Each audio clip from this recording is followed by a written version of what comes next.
Well, welcome back to Wake Up America Early. Conservative commentator Ben Shapiro is being hailed for his courage in the editorial pages of the Jerusalem Post. Joining us to explain why the CEO of Aish Global and former Eastern Director of the Simon Wiesenthal Center, Rabbi Steven Burg. Great to have you, Rabbi, this morning.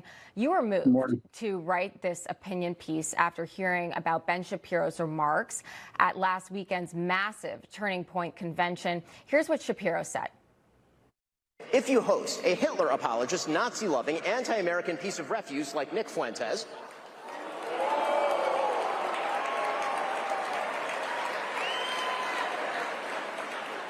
you know, the Nick Fuentes who said that the Vice President of the United States is a, quote, fat gay race traitor married to a the person who said that Charlie Kirk was a, quote, idiot. The person who said, and pardon my language here, it's his quote, that he, quote, took Turning Point USA and that's why it's filled with groypers. If you have that person on your show and you proceed to glaze him, you ought to own it. So Shapiro denounced popular podcaster Tucker Carlson for inviting avowed anti-Semite Nick Fuentes on his show, a young man spouting old, hateful tropes that have demonized Jewish people for centuries. So, Rabbi, it seems like common sense to denounce this, but why do you see Shapiro here as courageous? I think he was courageous because he spoke truth to power. And when I say power, it's not just the political power. It's all these podcasters. You know, we live in a generation now where people have kind of left the networks and gone out on their own. But the problem is they're answerable to no one except chasing the buck. And as chasing the buck, anti-Semitism has been something that gets them more followers. And, you know, you look at someone like Candace Owens, who was pro-Israel, till she saw more money in being anti-Israel. And so she shifted. And so you're seeing a lot of people here who are claiming to be on the right, but kind of all over the map in terms of the values. And I think that what Ben Shapiro said that really moved me was, you know, we have to have standards. We need to know who we are, but more importantly, we need to know who we're not. And we can't just be this big tent that lets racists and bigots come inside, because that's not America. Right.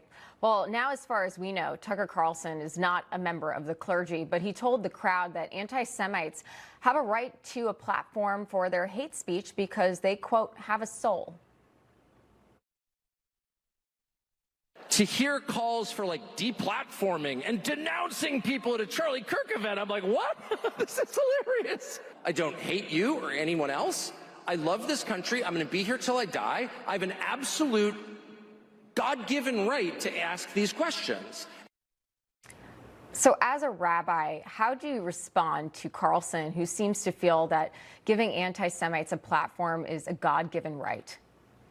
I think it's the most absurd thing in the world. Of course, we believe, as members of the faith community, we believe everyone has a soul, but it's our choice for that soul to get corrupted or to take it and fill it with light. And I think everyone understands that and knows that. Hitler had a soul, right? But then he went out and he killed many millions of people. Stalin had a soul and killed millions of people.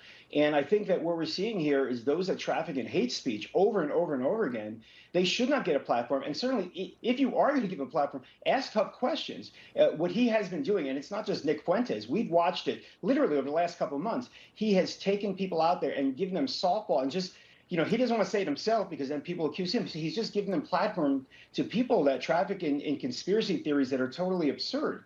And it's going to destroy the country because you have young people who are listening to these things and treating it as facts. So I think all members of the faith community, you know, whether it be, you know, Muslim, Christian, or Jewish, we all believe in good and evil. And some of these folks out there are evil. And you have to speak out against evil. That's what makes America great. We spoke out. The Revolutionary War was all about the evils of having a monarchy and a kingship, and really about freedom of religion and freedom to prosper and chasing the American dream and all these beautiful things.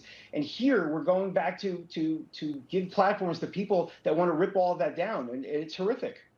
He didn't ask the tough questions of Fuentes at all, and I agree with that sentiment too there, Rabbi. You found Shapiro's stance against anti-Semitism particularly important because Turning Point is a conservative organization aimed at young people. Can you elaborate on this?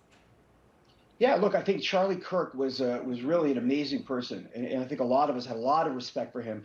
The engaging of dialogue and the ability to speak to people and not yell, that was who he was. But Charlie Kirk understood, and there are many clips of him calling out anti-Semitism. There are many clips of him talking about the dangers of Nick Fuentes. And so to take Turning Point and to keep it the way it was, a place for young people to come and not just talk about what they hate, we have to talk about what we love, what we want to build, what we want to grow, right? Hate is what rips down things. Abraham, who was the father of all three religions, he was all about love. He was about love of the Almighty. He was about monotheism. He was about all the great things in the world. We have to take young people and show them they can be positive, right? They can't define themselves only on what they hate. They have to define themselves on what they love. And all religions believe that we must preach love, and that's what Turning Point needs to be. And it will be an absolute shame if Jews find that they don't have a home at Turning Point.